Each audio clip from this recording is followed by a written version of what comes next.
네. 코로나로 말미암아 복잡하지만 이렇게 참석하신 성도들을 진심으로 환영합니다. 또 인터넷을 통해서 예배 참석하는 여러분들도 환영합니다. 한번 따라합니다. 하나님의 약속. 네, 이런 제목으로 오늘 은혜를 나누도록 하겠습니다.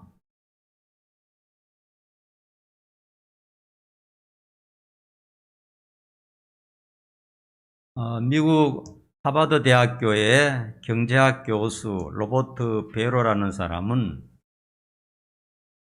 60개국을 20년 동안 연구, 조사하고 통계를 발표했습니다.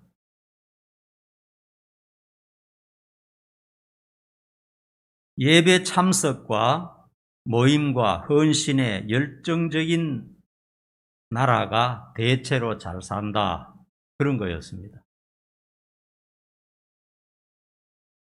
그러니까 경제적으로만 잘 사는 것이 아니라 문화 수준이 높고 도덕성이 높고 삶의 질이 높고 사람들의 사는 모습이 훨씬 더 세련된 그런 모습들을 보였다 하는 그런 것입니다. 영국의 기독교가 80% 넘었던 시절에 영국은 세계에서 가장 부강한 나라였습니다. 그리고 그때 영국에서 전 세계 선교사를 가장 많이 파송을 했어요. 우리나라에 처음 들어온 선교사도 토마스 선교사인데 27세였는데 우리나라에 처음으로 선교사로 와서 순교를 당했죠. 바로 영국 사람입니다. 그 부모님들은 자기 아들이 미개한 한국에 와서 죽었을 때 마음이 아프고 괴로웠지만은 원망하지 않았습니다. 하나님을 찬양하며 그 우리 아들을 죽인 그 나라가 반드시 복음으로 구원받는 수많은 사람들이 일어나기를 바라면서 기도했던 것을 알 수 있습니다. 그러나 지금은 어떻습니까? 지금은 영국에 믿는 사람들이 5%도 안 됩니다. 5% 중에서도 제대로 믿는 사람이 잘 없고요. 오히려 무슬림 국가가 되었습니다. 이제는 영국에는 외국의 선교사를 보내지 않습니다. 오히려 한국이나 인도 같은 데서 영국의 선교사로 들어갑니다. 미국은 처음에 기독교인들이 세운 나라였어요. 유럽에서 핍박이 심하니까 미국에 가서 참 아무도 없는 대륙에 가서 우리가 한번 하나님을 제대로 믿어보자 하는 마음으로 죽을 고생 다 해서 그 대륙에 가서 기독교로 그 기초를 놓은 것이죠.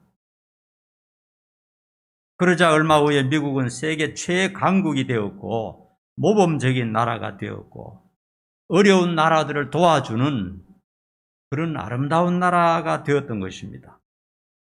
그러나 이제 세월이 많이 지나고 난 다음에 미국도 많이 변했습니다.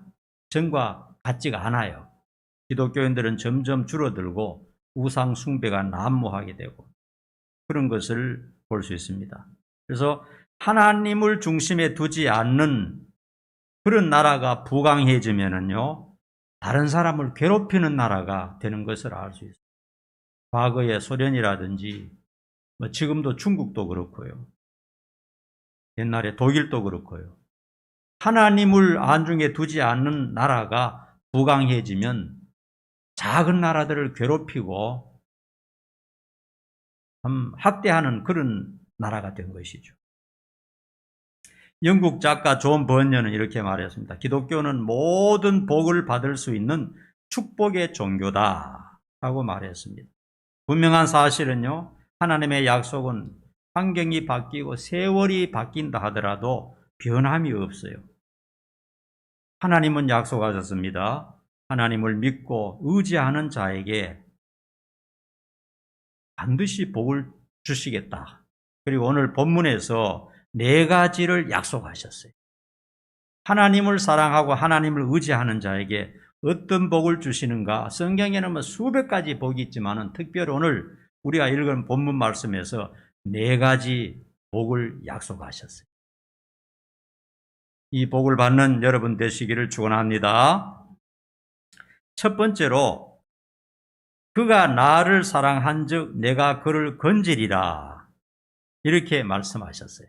자, 조건이 붙었습니다. 자, 여러분 구원받는 것은 조건이 없어요. 예수를 믿기만 하면 무조건 구원받습니다. 착하거나 악하거나 선하거나 죄인이거나 예수를 믿기만 하면 무조건 구원받습니다. 그러나 이 세상에 복을 받는 것은 조건이 있습니다. 따라합시다. 그가 나를 사랑한즉 내가 그를 건지리라. 네. 성도들은 하나님을 사랑하고 신뢰하는 사람들입니다. 그러나 진심으로 하나님을 사랑하지 않고 형식적으로 믿음 생활을 하는 사람들도 들어있어요. 우리가 마음으로 진실하게 하나님을 사랑해야 됩니다. 그럴 때 하나님은 우리를 건지신다고 하셨어요. 이 세상을 살아가는데 우리가 당하는 어려움이 참으로 많습니다. 언제 어떤 어려움을 당할지 전혀 예측이 되지 않습니다. 전염병의 위험, 각종 질병이나 암 발생의 위험, 사고의 위험, 전쟁의 위험, 여러 가지 위험들이 도처에 도사리고 있는 것입니다. 가만히 생각하면 온 식구들이 하루를 무사히 넘긴 것이 결코 우연이 아니라는 것을 알 수가 있어요. 하나님이 지켜주셨기 때문에 오늘 우리 가족이 건강하게 살고 있는 것이지 그렇지 않으면 어떤 일을 당할지 모르는 것입니다. 우리가 하나님을 사랑한다면 하나님은 끝까지 우리를 건져주시고 안전하게 보호해 주신다 이렇게 말씀하셨습니다. 두 번째로 따라합니다. 그가 내 이름을 안즉 그를 높이리라. 네. 하나님을 안다는 것은 뭡니까? 하나님이 계신다더라 그 정도가 아닙니다. 여러분 대한민국 사람이면 대통령을 다 알죠? 대통령 모르는 사람 아무도 없죠?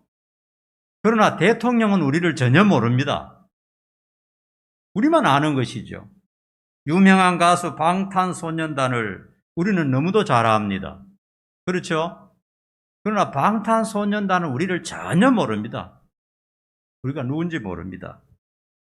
그런 일방통행식에 아는 것을 안다고 말하는 것이 아니에요.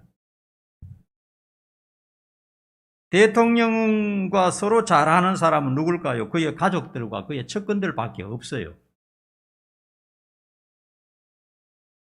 방탄소년단을 잘 아는 사람은 그의 가족들과 또 그와 함께 일하는 사람들, 가까운 친구들밖에 없어요. 우리는 알지만은 그 사람들은 우리를 모르는 것입니다. 그런데 우리가 하나님의 이름을 안다고 할 때 내가 하나님을 알 뿐만 아니라 하나님도 나를 잘 알아야 되는 것입니다.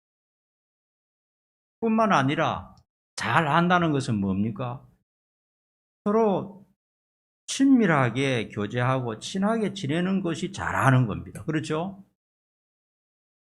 그냥 하나님이라는 분이 계신다더라 그렇게 해서는 잘 아는 게 되는 게 아니고 서로 너무 친해서 가족처럼 같이 식사도 하고 같이 교제도 하고 같이 대화도 하고 그런 것을 잘 안다 그렇게 말하는 것입니다. 하나님 우리에게 특별한 은혜를 주셨어요. 하나님과 날마다 같이 동행하면서 함께 대화하면서 함께 교제하면서 살아갈 수 있는 특별한 은총을 주신 것입니다. 바로 그렇게 살아가는 것이 하나님을 잘 안다 하는 것이 되는 것입니다. 하나님을 잘 아는 사람은 어떻게 하십니까? 그를 높여준다고 그랬어요. 다시 말하면 하는 모든 일이 잘 되도록 도와주신다 하는 것입니다.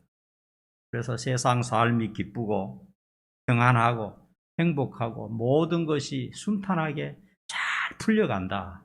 그런 뜻입니다. 세 번째로 따라합니다. 그가 내게 간구하리니 내가 응답하리라. 자, 하나님은 분명히 약속하셨어요. 하나님께 기도하면 하나님이 세밀하게 들으시고 응답해 주신다고 약속을 하셨어요. 하나님이 누굽니까?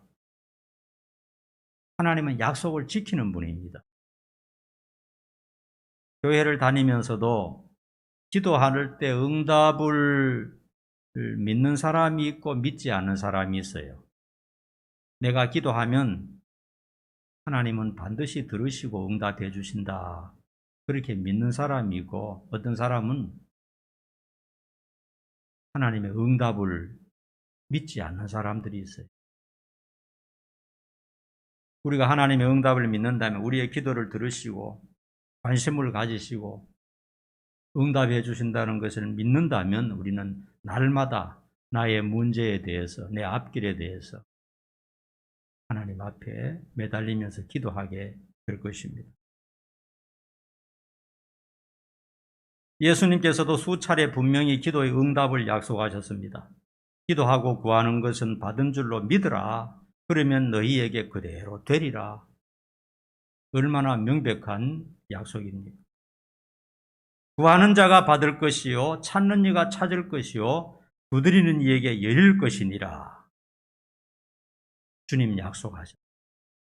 또 후히 주시고 꾸짖지 아니하는 하나님께 구하라. 그러면 주시리라 말씀하셨습니다. 너희가 지금까지는 구하지 아니하였으나 구하라. 그러면 받으리니 너희 기쁨이 충만하리라 말씀하셨습니다. 히스기야 왕은 아수르 대군이 예루살렘을 포위하고 위협을 가할 때 인간의 방법으로는 적을 이길 수가 없었어요. 그래서 히스기야 왕은 모든 것을 접어두고 하나님 앞에 나가서 밤새도록 하나님 앞에 기도했습니다. 그랬더니 하나님께서 히스기야의 기도를 들으시고 히스기야의 눈물을 보시고 응답해 주셔서 그 다음날 적군 18만 5천 명을 다 하나님께서 천사 하나를 보내서 제거해 주셨던 것입니다. 오늘 하나님 말씀 분명 약속하셨습니다. 내게 간구하면 내가 응답하리라. 여러분 꼭 믿으시기 바랍니다. 우리는 살다가 보면 어려움을 당할 수도 있고 힘든 일을 만날 수도 있어요. 그리고 앞으로 어떤 일을 당하게 될지 늘 불안할 수밖에 없습니다. 그러나 하나님은 모든 것을 다 알고 계시고 하나님은 우리가 기도할 때 반드시 응답해 주신다 하는 것입니다. 그 다음 네 번째, 내가 그를 장수하게 하리라. 그렇게 말씀하셨습니다. 장수하게 하리라. 누구를 장수하게 합니까? 하나님을 사랑하는 사람, 하나님과 가까이 교제하는 사람, 하나님께 기도하는 사람, 하나님을 의지하는 사람을 장수하게 하신다는 거예요. 그런 사람이 바로 신자거든요. 그런 사람들을 하나님이 장수하게 하신다 말씀하셨어요. 하나님은 그런 사람을 장수하게 하시며 구원하시겠다고 말씀하셨어요. 자, 장수가 뭡니까? 말 그대로 오래 사는 것이죠. 이 세상에 어느 누구도 빨리 죽고 싶은 사람은 없습니다.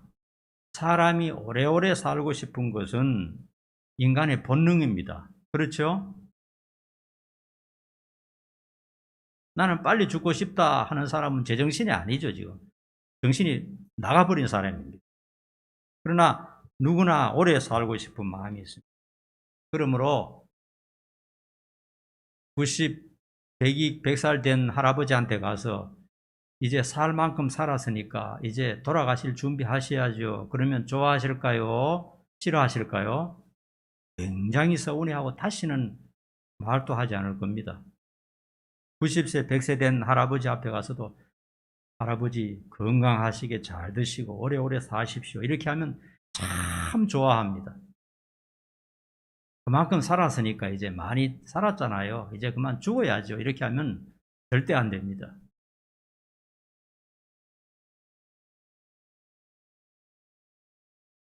그렇기 때문에 가능하면 오래 살아야 되고 오래 사는 것이 복입니다. 성경적으로.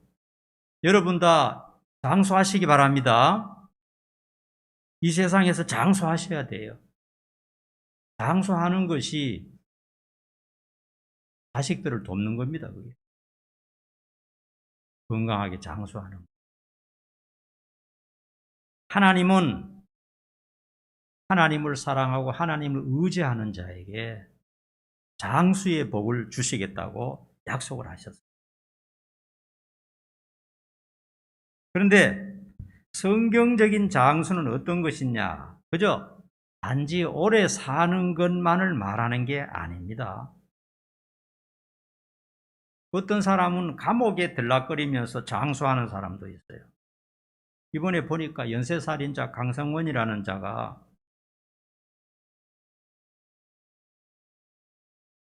강도와 성폭행으로 오랫동안 감옥에 살았는데 27년 동안 50 몇 세라 그랬죠?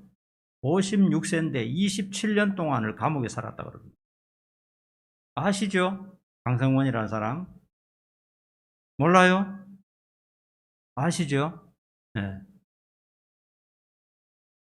56세인데 거의 절반을 감옥 생활을 했어요. 그리고 이번에 출소해서 출소하자마자 바로 여성 2사람을 죽였잖아요. 아무 죄도 없는 사람, 자기와 아무 관계도 없는 사람 2사람을 죽였습니다. 보니까요, 한 사람을 자기 집에 데려와서 죽이고 그 다음에 죽여놓고 또 나가서 또 다른 사람 죽인 겁니다. 얼마나 참혹하고 악한 사람입니까? 죄를 짓고 감옥에 들락거리면서 못된 짓 하면서 오래 사는 거, 그걸 장수라고 말하지 않습니다. 성경에는 저주라고 말하죠. 또 불행하고 슬프고 답답하고 괴롭게 그냥 연명만 하면서 오래 사는 것도 장수라고 말하지 않습니다. 강성원 그자는 지금까지 27년을 감옥에 살았지만 이제는 죽는 날까지 감옥에서 썩어야 될 겁니다.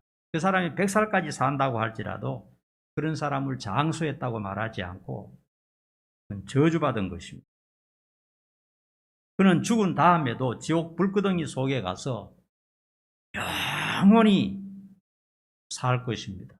영원히 산다고 해서 그런 사람을 장수한다 이렇게 말하지 않고 저주받았다 이렇게 말하는 것입니다.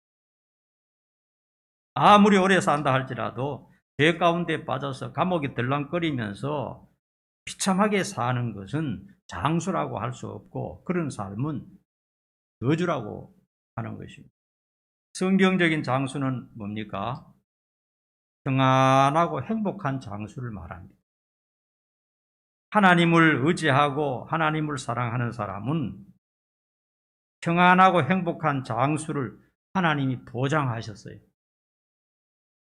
이 세상에서도 행복하고 평안하게 장수할 수 있도록 하나님이 도와주신다는 것. 하나님을 의지하고 하나님을 사랑하는 사람. 그리고 죽은 다음에 내세에서도 하나님 나라에서도 행복한 영생을 보장을 하셨어요.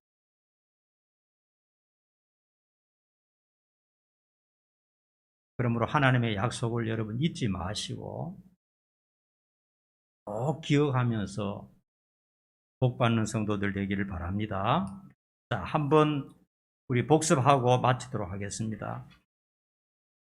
그가 나를 따라합니다. 그가 나를 사랑한즉 내가 그를 건지리라. 형식적으로 신앙생활 하지 말고 내 마음속에서 하나님 사랑합니다, 감사합니다 하는 말이 나오도록 그렇게 사셔야 됩니다. 그러면 어떤 어려움 속에서도 건진다고 약속을 하셨습니다. 그 다음에 따라합니다. 그가 내 이름을 안즉 그를 높이리라. 하나님과 늘 가까이 하면서 서로 대화하고 교제하고 친밀하게 동행하면은 하나님이 높여주신다는 것은 세상에서 하는 일이 잘 되고 또 삶이 기쁘고 평안하게 된다, 그런 뜻입니다. 세 번째로 따라합니다. 그가 내게 간구하리니 내가 응답하리라. 우리가 기도하면요 공짜가 없습니다. 반드시 응답해 주신다고 하는 약속을 하셨어요. 친구 이야기는 하나님의 약속이 톡합니다. 그러므로 신앙생활 하면서도 기도하지 않는 사람은 정말 어리석은 사람입니다. 자기의 문제를 위해서, 자기의 장래를 위해서, 자기의 가족을 위해서, 자기의 자식들을 위해서 하나님 앞에 기도해 놓으면 전부 다 거둘 때가 있을 겁니다. 직장을 위해서도 기도하시고요.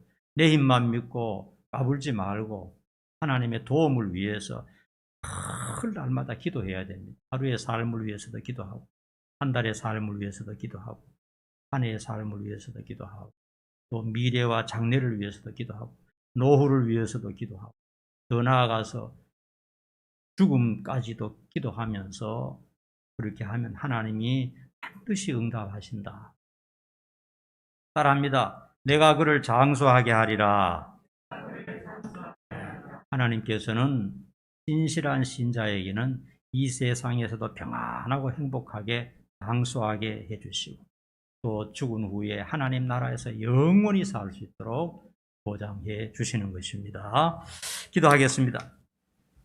거룩하신 아버지 하나님, 진심으로 고맙고 감사합니다. 하나님 우리에게 약속하셨습니다. 이 약속을 붙잡고 우리 성도들이 복받고 살아갈 수 있도록 은총을 내려 주시옵소서.